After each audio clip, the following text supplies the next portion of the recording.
Eder. Mech. Pallister. Io sono la cugina di primo grado di Liliana. Io con mia cugina mi sentivo per telefono oppure tramite messaggi attraverso i social network. Io abitando in Slovenia, se venivo a Trieste approfittavo per incontrarla e lei se veniva in Slovenia passava a trovarmi. L'ultima volta che ci siamo viste di persona è stato a Trieste verso la fine del mese di ottobre. Il giorno 16 dicembre leggevo sul profilo Facebook di Sebastiano, marito di mia cugina, un messaggio in cui comunicava la scomparsa di mia cugina dal giorno 14 e chiedeva un aiuto tramite il social. Io gli scrivevo se confermava che mia cugina Liliana fosse scomparsa e lui mi rispondeva con un sì. Non avendo il numero di cellulare di Sebastiano, chiamavo sul numero in uso a mia cugina e rispondeva Sebastiano, il quale mi comunicava che Liliana era sparita dalla mattina del martedì 14 dicembre. Lui mi riferiva che quella mattina come al solito si erano alzati. Avevano fatto colazione e poi lui aveva preso la bici per andare a fare un giro e nell'andar via salutava Liliana che era alla finestra. Lui mi diceva che quel giorno Liliana doveva scendere in città per delle commissioni ma non sapeva quali. Sebastiano ha continuato nel riferire che lui era ritornato a casa alle 10:30 per lasciare la bici per prendere l'auto e recarsi in città in quanto aveva delle cose da fare per ritornare a casa verso le 2:30. Sebastiano ha continuato a dirmi che lui poi ha aspettato il rientro di Liliana e solo dopo le 16 si è preoccupato della sua assenza. Di seguito sempre a dire che avrebbe contattato dei vicini di casa che in serata lo hanno convinto a fare denuncia per la scomparsa di mia cugina. Io gli chiedevo se mancava qualcosa a casa.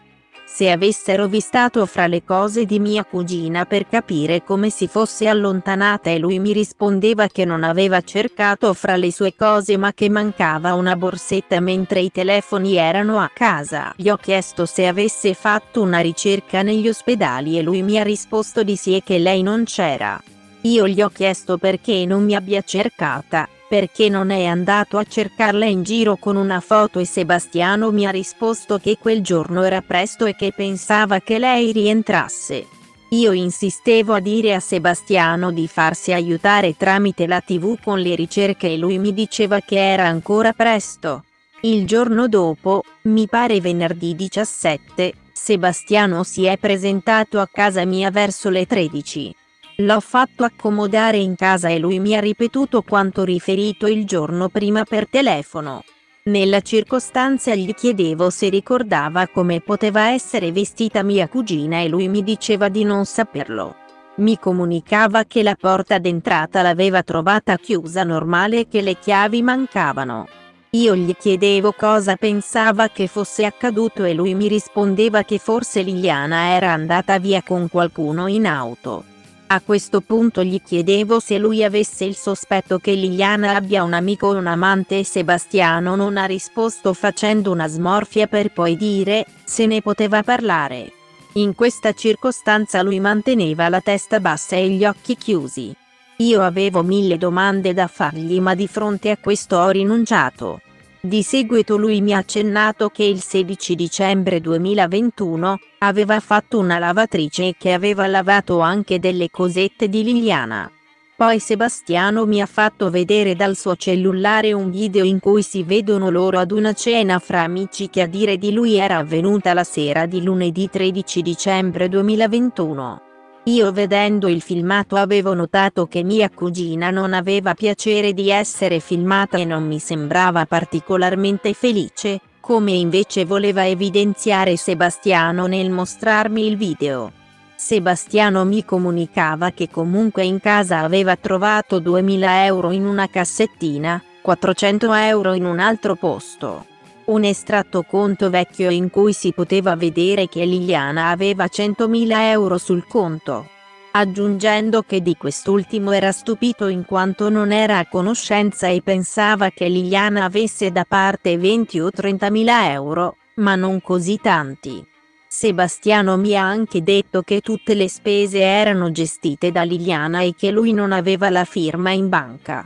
Io gli comunicavo che forse quella somma era anche dovuta al fatto che Liliana è da appena qualche anno in pensione e che quindi poteva essere la buona uscita. Subito dopo, e saranno state le 15 circa, lui andava via. Nel salutarci ci siamo abbracciati e mi pare che a lui scendesse una lacrima dagli occhi. Nei giorni seguenti non ho più sentito Sebastiano, ma lo seguivo sul profilo Facebook e quando pubblicava foto gli inviavo qualche commento sulla foto pubblicata. Sebastiano è ritornato a casa mia il 27 dicembre 2021, intorno alle 14, anzi è stata mia figlia che mi avvisava tramite un messaggio su WhatsApp del suo arrivo. Li raggiungevo e Sebastiano ci comunicava che poco prima lui era stato a Barcola a fare una passeggiata per sviare un po' la mente e che poi aveva deciso di venire da noi per una visita. Siamo ritornati a parlare di Liliana e Sebastiano ci comunicava di aver trovato la borsetta a casa con gli effetti personali dentro, ma che mancavano le chiavi di casa. Gli chiedevo dove avesse trovato la borsetta e lui mi diceva che era dentro l'armadio e che si era accorta di questa borsa la vicina di casa, che nel prelevarla dall'armadio aveva notato che dentro c'erano i documenti di Liliana. Sebastiano poi mi comunica di essersi accorto che la mattina che è scomparsa Liliana, ha notato che l'umido era stato portato via e non avendolo fatto lui. Pensa che Liliana sia uscita solo con le chiavi per gettare l'umido e poi è sparita. Io a quel punto gli chiedevo se la porta l'aveva trovata chiusa a chiave o solo socchiusa, visto che Liliana secondo Sebastiano era uscita a gettare l'umido, e lui mi rispondeva dicendo che il proprietario della casa invitava a questo punto a cambiare la serratura, senza rispondere alla mia domanda. Mia figlia gli chiedeva come pensava di fare adesso senza Liliana e lui rispondeva di non saperlo, in quanto con 500 euro di pensione non sa come tirare avanti e di sapere che ci vogliono 10 anni. A questo punto Sebastiano si è fermato, ma penso che intendesse per avere i soldi di Liliana. Questo commento mi ha alterato in quel momento e sono uscita a fumare una sigaretta per calmarmi. Di seguito, dopo aver bevuto un caffè, lui poi è andato via. Non saprei dire che posti può frequentare Liliana, questo forse lo sanno le sue amiche. Io so solo che lei ama moltissimo il mare e lo preferisce al Carso e alle gite in bici. Lei amava nuotare e le piaceva andare sempre sott'acqua. Poi di sicuro un posto che lei amava è la zona in cui abitava con i suoi genitori, la casa sita in Scala dei Giaggioli numero 4, lì lei ha molti ricordi. Belli e brutti, e dopo la morte della madre so che lei aveva cercato di comprarla quell'abitazione, ma aveva desistito in quanto era troppo cara e necessitava di molte riparazioni. Non so se come ricordo affettivo poteva avere ancora una copia delle chiavi.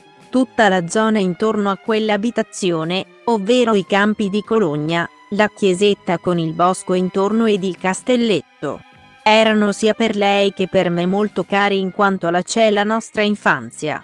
Lei è una persona pacata, sensibile, oculata nello spendere, metodica, di animo più che buonissimo, pronta ad aiutare tutti, non alza la voce, non grida e sempre con la testa sulle spalle. Lei se fosse fuggita l'avrebbe organizzata, programmata, in quanto lei è abituata a progettare tutto, ripeto, è metodica. Se lei doveva andare via, doveva aver con sé le sue cose, soprattutto quelle affettive, ovvero le collanine della mamma, il suo portatrucco, gli occhiali da vista, specialmente quelli da sole, e gli effetti personali.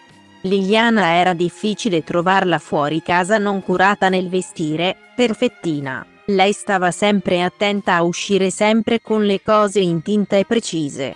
Lei usciva portando sempre con sé i telefoni, l'orologio e con un braccialetto rigido ad anello regalato dalla madre e un braccialetto fino a treccia con su attaccati dei gingilli tipo una scarpetta. Una stellina se non ricordo male. Lei è piccola, circa 1,55 m, corporatura magra, capelli fini, grassi, corti di colore scuro con un ciuffo chiaro, li porta così da anni. Che io sappia non ha patologie, Lei era particolare anche nel mangiare, metodica, lenta e piccoli pezzi alla volta. So che Liliana ha alcune amiche di lunga data di cui non so i nomi. Io non so se Liliana ha un amante.